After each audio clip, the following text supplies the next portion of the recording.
For some reason, they don't want to have cure of cancer.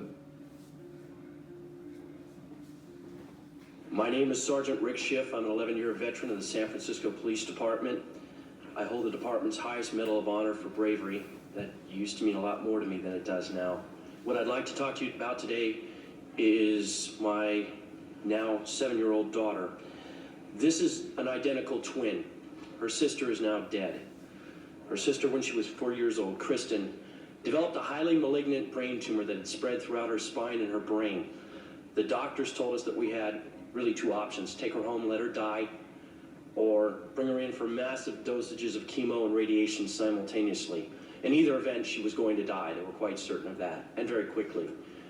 Believing her only chance to be the standard route, we gave her the chemo and radiation. It burned her skull so bad she had second-degree burns and her hair never came back. To change her diapers, we had to wear rubber gloves because her urine was so toxic and it burned her. At the end of 6 months, miraculously, she survived the standard treatment, although there was a high expectation she wouldn't. She still had cancer. We were told, sorry, we've done everything we can. Now she's going to die, probably within a couple of months. My wife and I, choosing not to accept that, started reading. The first book I picked up, the third chapter, discussed Dr. Brzezinski.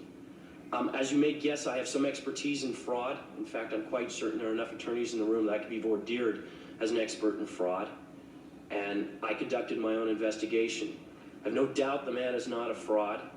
I have no doubt that he does what he does out of earnest belief that his medicine works. And now you're in a position to judge for yourselves whether it works or not, but it's well established by the FDA that it's non-toxic. 18 months later, we took my daughter off the anti-neoplastin. She had not died.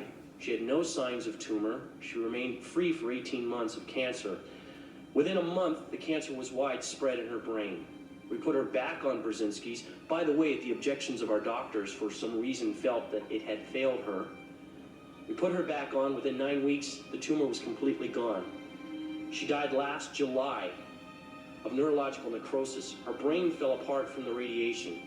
The autopsy showed that she was completely cancer-free.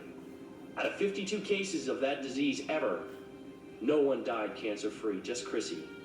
So she didn't die of a terminal illness. She died of my inability to care for her properly, and she died from bad advice.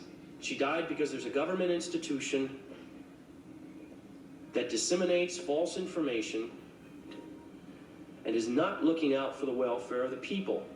You know, ladies and gentlemen, I swore an oath 11 years ago, and I think most of us in this room swore it at one time or another, to uphold the Constitution. It says life right in the beginning.